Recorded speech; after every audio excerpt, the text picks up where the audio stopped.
This lecture we will discuss about some MCQs. कुछ हमारे पास एमसीक्यूज है। एक पेपर है university of Karachi department of chemistry BS final year का supplementary exam 2020 nuclear magnetic resonance NMR का कोर्स जो यहाँ पे पढ़ा जाता है। सो एनएमआर की बहुत सारी चीज़ें हम डिस्कस कर चुके हैं, इंट्रोडक्शन टू एनएमआर से लेकर कि किस तरीके से आपके पास न्यूक्लियर मैग्नेटिक रेजोनेंस का फेनोमेना आकर होता है, ये सारी चीज़ें हमने बहुत डिटेल में डिस्कस की हैं। फिर इनके जो ग्राफ्स आते हैं उन ग्राफ्स के ऊपर भी डिस्कशन की है, केमिकल शिफ्ट वगैरह काफ़ी सारे लेक्चर्स जो है रिकॉर्ड किए। After that now we are solving some MCQs. So the first MCQs is interaction of electromagnetic radiation with matter is known as. ये जो फिनोमिना कहलाता है ये आपके पास स्पेक्ट्रोस्कोपी है। So the question is why this is not spectrometry. Spectrometry क्यों नहीं कहते इसको, रेडियोलॉजी क्यों नहीं कहते? सो इसका हमारे पास रीज़न ये है कि ये स्पेक्ट्रोमेट्री इसलिए है, स्पेक्ट्रोस्कोपी इसलिए है कि स्पेक्ट्रोस्कोपी एक ऐसा फिनोमिना है जिसमें लाइट जो है वो मैटर से इंटरेक्ट करती है और इस पूरे प्रोसेस को हम कहते हैं स्पेक्ट्रोस्कोपी। स्पेक्ट्रोमेट्री वो फिनोमिना होता है जब आप मैटर के ऊपर लाइट को जो है वो फॉल करें और किसी भी क्रिस्टल के ऊपर इसको फॉल करें लाइट को, और लाइट की प्रॉपर्टी स्टडी करें। सो लाइट की स्पेसिफिक प्रॉपर्टी जब हम स्टडी करते हैं तो उस प्रोसेस को हम कहते हैं स्पेक्ट्रोमेट्री। और जब आप जस्ट एक जनरल फिनोमिना की बात कर रहा हूँ कि इंटरेक्शन हो रहा है इलेक्ट्रोमैग्नेटिक वेव का किसी भी मैटर के साथ, तो इसको हम कहते हैं spectroscopy. The second MCQ is the radiation use to nuclear magnetic resonance spectroscopy are. जो radiation nuclear magnetic resonance spectroscopy में यूज़ होती हैं these are the radio waves. Radio इसके साथ ही क्वेश्चन एक्स्ट्रा से आप जैसे कि आपको आना चाहिए, साथ में हमने ESR की भी डिस्कशन की है। तो ESR NMR के बाद जो है उसको डिस्कस करते हैं। सो ESR में हमारे पास माइक्रोवेव्स यूज़ होती हैं। So the in the NMR radio waves are use and in ESR microwaves are use. So the correct option is radio waves. Number third is the nuclear under strong magnetic field being perform a specific type of motion known as, जिसको हम क्या कहते हैं इस specific motion को। Let's say कि अगर आपके पास ये मैग्नेट्स हैं नॉर्थ साउथ और इस तरीके से आपके पास न्यूक्लियस है, न्यूक्लियस ने यहाँ पे अपने आप को अलाइन किया हुआ है with the magnetic field, north to south direction होगी और ये डायरेक्शन न्यूक्लियस ने भी अपनी ये साइन की हुई। Now there is an special type of motion which is known as precessional motion. Precessional motion ये न्यूक्लियस परफॉर्म करता है। ये न्यूक्लियस यहाँ पे अपने रोटेशन एक्सिस के अराउंड भी रोटेट करेगा और ये एक्सिस जो है वो एक कोन लाइक मोशन पे भी जो है वो रोटेट करेगा और इस तरह से एक जो कोन जनरेट होती है, इसको आप 3D एनिमेशन में देखेंगे तो आपको और अच्छे तरीके से ये बात समझ आएगी कि प्रिसिशनल मोशन किसको कहते हैं। मैं आपको एक और तरीके से इसको अगर बताऊँ, आपने स्पिनिंग टॉप देखा है। स्पिनिंग टॉप को जब आप रोटेट करते हैं और जब ये अपनी रोटेशन कंप्लीट करने के बाद इसकी ड्यू टू रेजिस्टेंस डिक्रीज करता है अपनी रोटेशन, तो कुछ इस टाइप की पोजीशन एक्वायर करता है। फिर उसके बाद इस टाइप की पोजीशन भी आपको देखने को मिलती है। सो और ये एक सर्किल में इस तरह से मोशन परफॉर्म कर रहा होता है। तो इस टाइप की मोशन को जिसमें रोटेशन भी हो विद अबाउट द एक्सिस और इस तरह से आपके पास रोटेशनल मोशन भी हो, सर्कुलर मोशन भी परफॉर्म हो रहा हो, तो और सेंटर ऑफ जो रोटेशन है वो फिक्स हो, तो ये कोन जनरेट होती है। So this cone like motion is known as precessional motion, right. So ये प्रिसिशनल मोशन होता है।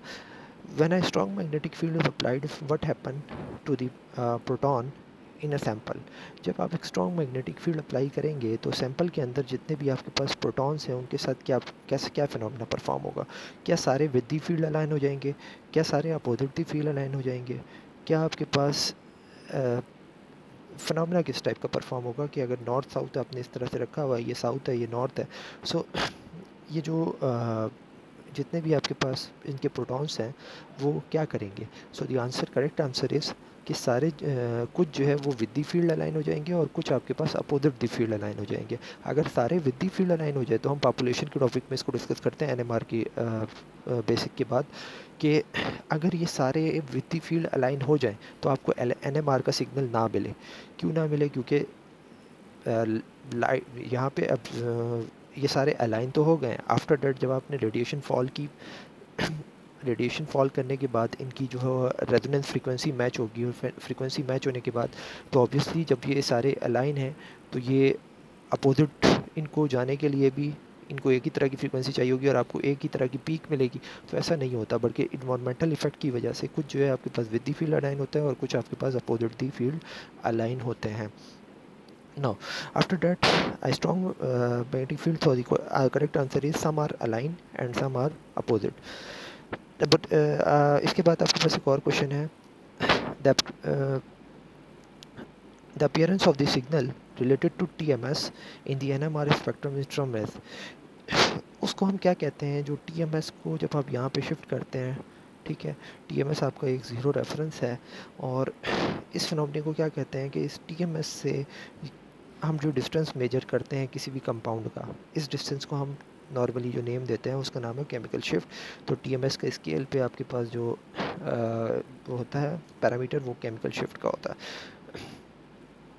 सिग्नल रिलेटेड, जब सिग्नल को जो है वो TMS से हम रिलेट करते हैं NMR में, सो उस टर्म को हम केमिकल शिफ्ट कहते हैं. Next is what do you expect to observe H1 NMR spectrum of chlorine C2H5Cl. इसको जब आप इस टाइप के मॉलिक्यूल को जब आप ऑब्जर्व करेंगे और तो आपको क्या मिलेगा, किस टाइप की पीक्स मिलेंगी, one triplet, one doublet, a doublet, two doublet, ये सारी चीज़ें. अब इसको हम देख लेते हैं. सो ये चीज़ें भी हम ग्राफ में डिस्कस कर चुके हैं कि यहाँ पे आपके पास CH2 है, इधर आपके पास Cl है, और इधर CH3 लगा हुआ है. सो अब देखिएगा कि इन्वायरमेंटल इफ़ेक्ट के अकॉर्डिंग ये जो क्लोरीन जिसके साथ लगा हुआ है CH2 के साथ, इसकी जो शील्डिंग है वो लेस हो जाएगी. सो ये लेस शील्डेड है, और ये जो CH3 है ये मोर शील्डेड है. जो मोर शील्डेड होता है उसको आप A से डिनोट करते हैं, और जो लेस शील्डेड होता है उसको आप B से डिनोट करते हैं. अब यहाँ पे आपके पास दो तरह की सिमेट्रीज आ गई, एक CH3 और एक CH2. ये सारी चीज़ें हम डिटेल में डिस्कस कर चुके हैं, किस तरीके से आप असाइन करते हैं, और ये सारी चीज़ें कि इन्वायरमेंटल इफेक्ट को किस तरह से देखते हैं. ये आपके पास हाईली शील्डेड है CH3, और CH2 आपके पास लेस शील्डेड है. अब यहाँ पे दो सिग्नल आएंगे, एक CH2 के लिए सिग्नल आएगा. CH2 के लिए जब आप सिग्नल निकालेंगे तो इसके बराबर में कौन है, CH3 है. सो CH3 के पास कितने प्रोटॉन्स है, 3. इसमें n+1 रूल लगाएंगे हम, 3+1 = 4. तो आपके पास 4 सिग्नल आएंगे CH2 के, और CH3 के कितने सिग्नल आएंगे, CH3 के साथ CH2 लगा हुआ है, तो CH2 लगा हुआ है 2+1, तो 2+1 = 3. तो CH3 के नाइबर के पास जितने प्रोटॉन्स लगे हुए हैं, उन प्रोटॉन्स को आप 1 से प्लस करवा दें, तो आपके पास टोटल 3 जो है वो सिग्नल जो है वो CH2 के आएंगे. और CH2 के जो है वो CH2 के 4 सिग्नल आएंगे, और CH3 के, सो मैं यहाँ पे आपके पास लिख देता हूँ, CH3 के आपके पास जो आएंगे वो 3 सिग्नल आएंगे, और CH2 के जो सिग्नल आएंगे वो आएंगे 4. तो इस तरह से आपके पास 4 क्वार्टेट और ट्रिपलेट, तो क्वार्टेट और ट्रिपलेट बनेगा. तो यहाँ पे ट्रिपलेट और क्वार्टेट का वाला जो फर्स्ट ऑप्शन है ये करेक्ट है. डबलेट ट्रिपलेट गलत है, 2 डबलेट ऐसा नहीं हो सकता, डबलेट एंड क्वार्टेट ऐसा भी नहीं है. नेक्स्ट है, how many signals are expected in NMR spectroscopy, जिसमें आप एक ऐसे कंपाउंड को एनालाइज करें जिसके पास कोबाल्ट है,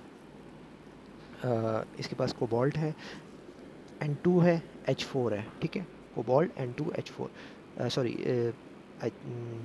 मिस्टेक. यहाँ पे आपके पास एक इस टाइप का ग्रुप है जिसमें से ऑक्सीजन लगा हुआ है, ठीक है, ऑक्सीजन है, ऑक्सीजन के साथ नाइट्रोजन है, और इसको मैं बना देता हूँ आपके लिए प्रॉपर. ऑक्सीजन है, कार्बन है, कार्बन के साथ 2 H हो सकते हैं, मे बी पॉसिबल कि इस तरह से हो. फिर आपके पास ऑक्सीजन है, ऑक्सीजन के बाद नाइट्रोजन लगा हुआ है, नाइट्रोजन के बाद एक NH2 ग्रुप लगा हुआ है, ठीक है, NH2. और ये ऐसा नहीं है, जो इसका एक्चुअल स्ट्रक्चर बन रहा है वो कुछ इस तरह से बन रहा है. यहाँ पे डबल बॉन्ड है, ये एल्डिहाइड है, हाइड्रोजन है, ये आपके पास नाइट्रोजन है, जो नाइट्रोजन के साथ एक हाइड्रोजन लगा हुआ है, और एक NH2 है. ये स्ट्रक्चर कुछ इस तरह से बनेगा. तो यहाँ पे आपको एक सिग्नल ये देगा, एक सिग्नल यहाँ से मिलेगा, और एक सिग्नल आपको यहाँ से मिलेगा, राइट. सो ये वाला जो सिग्नल मिलेगा ये भी क्या हो सकता है, ये सिंगलेट हो सकता है, क्योंकि ऑब्वियसली इसके बराबर में कुछ नहीं है, तो n+1 की रूल के अकॉर्डिंग जो है वो इसका सिग्नल जो है सिंगल मिलेगा. ये NH, इसका जो सिग्नल है नाइट्रोजन का, ये नाइट्रोजन का सिग्नल आप, क्योंकि बराबर में इसके कार्बन नहीं है, नाइट्रोजन है, तो आप n+1 रूल नहीं लगा सकते, वो चीज़ें फेल हो जाती हैं यहाँ पे, क्योंकि यहाँ पे स्पिन का डिफरेंस आ जाता है. तो यहाँ पे भी जो है वो एक सिग्नल इसका मिलेगा और एक इस प्रोटॉन के अकॉर्डिंग आपको सिग्नल मिलेंगे। तो इस तरह से आपको 3 सिग्नल्स मिलते हैं, 3 पीक्स मिलती हैं। Which of the following compound has the most D shielded proton, इनमें से कौन सा ऐसा है जो डी शील्डेड प्रोटॉन है। तो इसके लिए आपको ये पता होना चाहिए कि इसकी सीरीज़ क्या कहती है। तो फ्लोरीन, क्लोरीन, ब्रोमीन, आयोडीन, इसको याद रखिएगा कि फ्लोरीन, क्लोरीन, ब्रोमीन, आयोडीन, इसके अकॉर्डिंग हमारे पास डी शील्डिंग होती है। सबसे ज़्यादा जो इलेक्ट्रोनेगेटिव कंपाउंड है वो फ्लोरीन है, ठीक है। सबसे ज़्यादा, मैं इसको इलेक्ट्रोनेगेटिव के सेंस में लिख रहा हूँ, आई थिंक आपको समझ आ जाए। फ्लोरीन, क्लोरीन, ब्रोमीन और आयोडीन, ठीक है। सो यहाँ पे देखिएगा कि ये सबसे ज़्यादा इलेक्ट्रोनेगेटिव है। अगर ये फ्लोरीन किसी चीज़ के साथ लगा हुआ होगा, किसी CH3 के साथ लगा होगा, तो उसके सारे इलेक्ट्रॉन्स को अपनी तरफ अट्रैक्ट कर लेगा। और जो शील्डिंग डी शील्डिंग का कॉन्सेप्ट मैं आपको काफ़ी टाइम से दे चुका हूँ बहुत सारे लेक्चर्स में, कि किस तरीके से हम शील्डिंग का कॉन्सेप्ट समझते हैं कि इलेक्ट्रॉन ने इसको बाउंड किया हुआ है क्लोरीन को, ठीक है, CH3 को। अब जब इसके साथ फ्लोरीन लग गया तो फ्लोरीन इसके सारे इलेक्ट्रॉन्स को अपनी तरफ अट्रैक्ट कर लेगा, और जो सारे इलेक्ट्रॉन्स को अट्रैक्ट कर लेगा तो ये डी शील्डेड हो जाएगा, हाईली डी शील्डेड हो जाएगा। उसके बाद जो इलेक्ट्रोनेगेटिविटी की बारी आती है वो आती है क्लोरीन की। क्लोरीन अब जो इलेक्ट्रॉन को अट्रैक्ट करता है, तो अट्रैक्ट करने के बाद अपने बराबर वाले को डी शील्डेड कर देता है। उसके बाद ब्रोमीन करता है, उसके बाद आयोडीन करता है। तो अब यहाँ पे क्वेश्चन देखिएगा, which of the following compound है मोस्ट डी शील्डेड। तो जिसके साथ क्लोरीन लगा हुआ है तो ये हाईली डी शील्डेड होगा, CH3 इसका, ठीक है। हम सिर्फ NMR में ऑब्वियसली हाइड्रोजन की बात करेंगे और CH3 की बात करें। सो यहाँ पे CH3 जो है वो हाईली डी शील्डेड है। अगर आपके पास यहाँ पे ऑप्शन मौजूद होता CH3F का, तो आपका करेक्ट ऑप्शन F होता। अब आपसे इस क्वेश्चन को अगर मैं चेंज कर दूँ, हाईली शील्डेड कर दूँ इसको, तो हाईली शील्डेड कौन सा कंपाउंड है, तो आंसर है CH4, जिसके साथ कोई भी इस तरह का ग्रुप नहीं लगा हुआ, तो वो हाईली शील्डेड है, ठीक है। उसके बाद अगर आपसे ये इस ऑप्शन को भी हटा दिया जाए, अब पूछा जाए कि हाईली शील्डेड कौन सा है, तो आप ये बताएंगे fluorine, chlorine, bromine, iodine. Iodine last में आता है, जो लेस इलेक्ट्रोनेगेटिव इसके साथ लगा हुआ है। तो ये आयोडीन इसके जो इलेक्ट्रॉन्स को अपनी तरफ अट्रैक्ट करेगा, लेकिन कम करेगा, राइट। सो इस तरह से आप बता सकते हैं कि कौन सा जो है वो हाईली शील्डेड है। इस टाइम पे हाईली शील्डेड आपके पास करेक्ट ऑप्शन कौन सा है, जिसके साथ क्लोरीन लगा हुआ है। ओके, तो आई होप आपको ये इस तरह के MCQs को सॉल्व करने का की ट्रिक आ गई होगी। Which of the following compound has the most shielded methyl protons. अब यहाँ पे हमारे पास TMS जो कंपाउंड है, TMS टेट्रामीथाइल सिलीन जिसको आप कहते हैं, जिसमें सिलिकॉन होता है, और सिलिकॉन के राउंड अबाउट जो है वो सिलिकॉन के चार तरफ जो है वो मिथाइल ग्रुप लगे हुए होते हैं। मिथाइल, मिथाइल, मिथाइल और मिथाइल, ये जो मिथाइल होते हैं इनके जो प्रोटॉन्स होते हैं ये हाईली शील्डेड होते हैं due to the electron density of the silicon, ठीक है। सिलिकॉन जो है वो इसको इतने इलेक्ट्रॉन्स जो है वो अट्रैक्ट करता है अपनी तरफ, सॉरी, इतने इलेक्ट्रॉन्स इसके पास होते हैं कि ये इनको जो है वो भी बाउंड करके रखता है, और ये हाईली शील्डेड होते हैं, इसीलिए हम इसको यूज़ करते हैं एज अ रेफरेंस, टेट्रामीथाइल फिलीन को। इसके बाद बड़ा इंटरेस्टिंग क्वेश्चन है, arrange the following compound in order of the decreasing chemical shift for underlining hydrogen, larger value, first value, small value and the last value. वो कह रहा है कि arrange the following compound decreasing chemical shift, जिनका chemical shift decrease हो रहा हो, इस ऑर्डर में आप इसको अरेंज करें। फॉर द अंडरलाइन हाइड्रोजन, जो आपके पास हाइड्रोजन अंडरलाइन किए हुए हैं, यहाँ पे जैसे इसको किया हुआ है, यहाँ इसको किया हुआ है, यहाँ इसको किया हुआ है, ठीक है। Larger value first, small value last. सबसे पहले आपके पास केमिकल शिफ्ट की जो लार्ज वैल्यू है वो आनी चाहिए, उसके बाद जो केमिकल शिफ्ट की स्मॉल वैल्यू है वो आनी चाहिए। सो केमिकल शिफ्ट का क्या होता है, TMS यहाँ होता है, ठीक है। TMS के जितना आप दूर जाते जाते हैं केमिकल शिफ्ट की वैल्यू इधर बढ़ती जाती है, इस साइड पे, लेफ्ट साइड पे जितना आप मूव करेंगे तो आपकी केमिकल शिफ्ट की वैल्यू इंक्रीज़ होगी। केमिकल शिफ्ट की वैल्यू इंक्रीज़ होगी मीन इधर से जब आप इधर मूव करेंगे तो आपके पास शील्डिंग जो कंपाउंड्स हैं वो डी शील्डेड होते जाएंगे, यानी कि TMS से जितना दूर जाएंगे तो उतने कंपाउंड आपके पास क्या होते जाएंगे, डी शील्डेड होते जाएंगे। डी शील्डेड, और इधर जो TMS के करीब होंगे वो आपके पास हाईली शील्डेड होंगे, इधर लेस शील्डेड होंगे। सो अब ये सारे कॉन्सेप्ट हम इसके ऊपर अप्लाई करते हैं। सो फर्स्ट ऑफ ऑल अगर आप इसको देखें तो इसके अंदर जो CH3 है, ये CH3 इसके साथ कोई भी इलेक्ट्रोनेगेटिव ग्रुप नहीं लगा हुआ, और ये CH3 लगा हुआ है। अब मिथाइल की जो हम बात करते हैं केमिकल शिफ्ट के स्केल पर, तो वो TMS के जस्ट बिल्कुल नियरर होता है, CH3 कंपाउंड। उसके बाद CH2 की बारी आती है, उसके बाद आपके पास CH की बारी आती है, जो sp3 हाइब्रिडाइज होते हैं। तो sp3 हाइब्रिडाइज में सबसे ज़्यादा जो होगा वो यहाँ पे TMS के पास CH3 होगा, राइट। सो CH3 जो होगा वो सबसे ज़्यादा शील्डेड होगा, वो कह रहा है कि arrange the compound underlining chemical shift for underline hydrogen, large value जो है वो फर्स्ट होनी चाहिए, स्मॉल वैल्यू जो है वो लास्ट में होनी चाहिए। तो इसका जो केमिकल शिफ्ट आएगा आपके पास, क्योंकि टीएमएस के नियरर है, तो इसका केमिकल शिफ्ट जो आएगा बहुत ही स्मॉल आएगा, ठीक है। तो ए का केमिकल शिफ्ट क्या है, बहुत ही ज़्यादा स्मॉल है, तो मैं इसको इस तरह डाउन बना रहा हूँ। अच्छा, तो आई होप आपको ये चीज़ समझ आई होंगी, क्योंकि केमिकल शिफ्ट का अगर आप लेक्चर देख लें तो फिर आपको बहुत अच्छे तरीके से जो है ये कॉन्सेप्ट समझ आ जाएगा किस तरीके से मैंने ये बात आपको बताई कि CH3 जो है वो सबसे TMS के बिल्कुल नियरर है, और इसकी जो शील्डिंग है वो सबसे ज़्यादा है, और इसका केमिकल शिफ्ट की वैल्यू सबसे ज़्यादा कम है, ठीक है। सबसे ज़्यादा कम वैल्यू जो है वो लार्जेस्ट वैल्यू फर्स्ट और स्मॉलेस्ट वैल्यू लास्ट। ओके, सो एक बात ये हो गई। अब सेकंड पे आ जाते हैं हम, इसको देखते हैं अगर CH2 को, तो ये CH2 एक ऑक्सीजन के साथ कनेक्टेड है, और ऑक्सीजन जो होता है वो हाईली इलेक्ट्रोनेगेटिव होता है, ठीक है। यहाँ पे और कोई इलेक्ट्रोनेगेटिव कंपाउंड लगा हुआ है, तो आंसर है लगा हुआ है, ये लगा हुआ है क्लोरीन, ठीक है। क्लोरीन इसको इलेक्ट्रोनेगेटिव कर देगा, राइट। सो ऑक्सीजन इसको और ज़्यादा कर देगा, ठीक है, लेकिन है उसके साथ क्या, CH2 लगा हुआ है। तो पहले हम क्लोरीन पे आ जाएं, ये तो आपको पता चल गया ये सबसे ज़्यादा लेस है। इसके बाद अब हम आ जाते हैं क्लोरीन की तरफ। तो क्लोरीन के साथ CH2 लगा हुआ है, CH2 के साथ एक CH लगा हुआ है, एक CH2 और लगा हुआ है। तो यहाँ पे दो क्लोरीन लगे हुए हैं, और दो क्लोरीन के बाद सॉरी एक क्लोरीन लगा हुआ है, एक क्लोरीन के बाद एक कार्बन है, कार्बन के बाद ये इफेक्ट आएगा इसके CH2 के ऊपर। फिर यहाँ पे देखें, यहाँ पे आपके 2 CH2 लगे हुए हैं, ठीक है, और फिर उसके बाद एक कार्बन लगा हुआ है, उसके बाद एक CH2 लगा हुआ है। तो यहाँ पे जो इफेक्ट आएगा वो क्लोरीन का ज़्यादा आ रहा होगा इस वाले हाइड्रोजन के ऊपर with respect to this one hydrogen. जहाँ पे सिंगल क्लोरीन लगा हुआ है, तो वहाँ पे आपके पास जो हाइड्रोजन के ऊपर इफेक्ट आएगा वो कम आएगा क्लोरीन का, क्लोरीन लेस इलेक्ट्रोनेगेटिव है। और यहाँ आपके पास क्लोरीन जो है वो हाईली इलेक्ट्रोनेगेटिव बन रहा है due to the strength of the chlorine. तो इट्स मीन डैट कि ये वाला जो होगा कंपाउंड, ये वाला जो कंपाउंड होगा ये लेस शील्डेड होगा with respect to the this, ठीक है। यहाँ पे तो क्लोरीन इसके इलेक्ट्रॉन्स को अपनी तरफ खींचेगा और इसको लेस शील्डेड बनाएगा, लेकिन ये मोर लेस शील्डेड होगा। तो ज़्यादा लेस शील्डेड जो होगा वो ये होगा, और ये जो हाईली लेस शील्डेड होगा वो ये होगा। सो अब हम शील्डिंग के अकॉर्डिंग देख लेते हैं। TMS इधर होता है, ठीक है, और यहाँ पे आपके पास वैल्यूज ऐसे करके इंक्रीज करती हैं।